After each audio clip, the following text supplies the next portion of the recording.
In the small, forgotten town of Ravenshade, nestled between dense woods and echoing silence, there stood an ancient mansion with a history shrouded in darkness.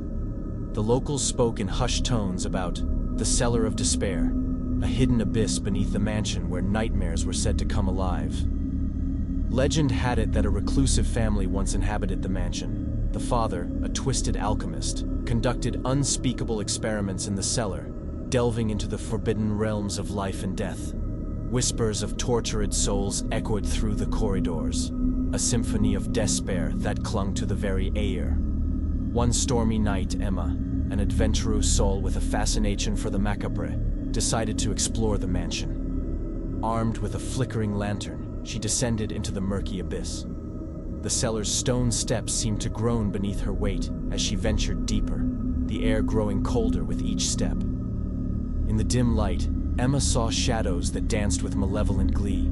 Whispers wrapped around her, chilling her to the bone. She stumbled upon an ancient book, its pages filled with cryptic symbols and ominous illustrations. As she translated the text, the shadows began to converge, forming grotesque shapes that clawed at her sanity. In a sudden gust of wind, the cellar door slammed shut, trapping Emma in the suffocating darkness. The whispers intensified, morphing into anguished cries. Unseen hands gripped her, icy fingers tracing her spine. Desperation gripped her as she realized the cellar was alive, a sentient entity feeding on the fear of its victims. As Emma's mind unraveled, the shadows coalesced into a monstrous figure, the embodiment of the alchemist's tortured experiments. It reached out, its touch sending shivers through her soul. In a final, bone-chilling scream, Emma became one with the shadows, condemned to eternally wander the cellar of despair.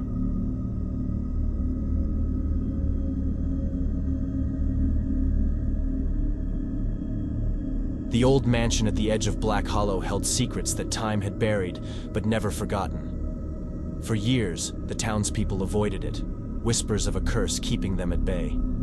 However, curiosity lured a group of friends one moonlit night, drawn to the mansion like moths to a flame. Among them was Sarah, a young photographer with a penchant for capturing the eerie beauty of forgotten places. As the group entered the mansion, they discovered a hidden entrance leading to a cellar with shelves upon shelves of dusty, forgotten dolls. The air hung heavy with the scent of decay, and the dolls' lifeless eyes seemed to follow the intruders. Unfazed, Sarah raised her camera, eager to capture the haunting scene. As the flash illuminated the darkness, the dolls' eyes flickered with a malevolent gleam. One by one, the dolls started to move, their joints creaking with unnatural life. The friends watched in horror as the dolls formed a macabre circle, their hollow eyes fixated on Sarah. A spectral voice whispered through the cellar, recounting tales of lost innocence and shattered dreams. The dolls danced, their porcelain faces contorted with agony. Sarah's camera captured the ghastly spectacle, freezing the nightmarish scene in a series of haunting photographs. Unable to tear their eyes away, the friends witnessed Sarah being pulled into the center of the doll circle. The cellar's atmosphere thickened with sorrow, and the dolls' voices melded into a mournful chorus. Sarah's body contorted as if possessed, her eyes reflecting the torment of 100 lost souls. As the first light of dawn touched the horizon, the dolls returned to their lifeless state, and Sarah collapsed to the floor, her camera clattering beside her.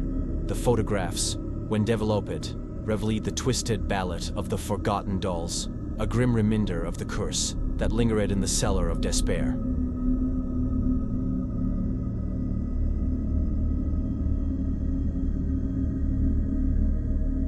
In the heart of a decaying city, an abandoned factory stood as a monument to forgotten industry. A group of urban explorers, led by the enigmatic Marcus, ventured into the factory's depths, seeking the mysteries hidden within its rusted walls. Little did they know that the cellar of despair lay beneath, a chamber where time itself seemed to unravel. The air in the cellar hung heavy with the scent of oil and decay. Marcus, driven by an insatiable curiosity, discovered an ancient machine at the center of the chamber, an intricate clockwork mechanism that pulsed with an otherworldly energy. As he approached, the machine came to life, its gears grinding with a haunting rhythm. The explorers, paralyzed by a mix of fear and fascination, watched as the clockwork conjured spectral figures from the shadows. Ghostly apparitions materialized, each one representing a tragic moment frozen in time. The cellar became a stage for the forgotten tragedies of the factory's past. The clockwork's gears turned faster, and the room echoed with the anguished cries of lost souls. Marcus, entranced by the unfolding spectacle, reached out to touch the ethereal figures. In doing so, he became a conduit for the trapped spirits, his body contorting as he relived their final moments. As the clockwork reached its crescendo, time itself seemed to fracture. The explorers found themselves trapped in a nightmarish loop, forced to witness the tragedies of the factory over and over again. The cellar became a surreal purgatory, where past and present intertwined, and the line between the living and the dead blurred. In the eternal darkness, the haunted souls whispered tales of regret and despair. The cellar had become a prison for time-lost spirits, and Marcus, forever bound to the clockwork, became their unwitting conductor. The cellar of despair, a realm outside of time, claimed another victim, and the factory's tragic history played on in perpetuity.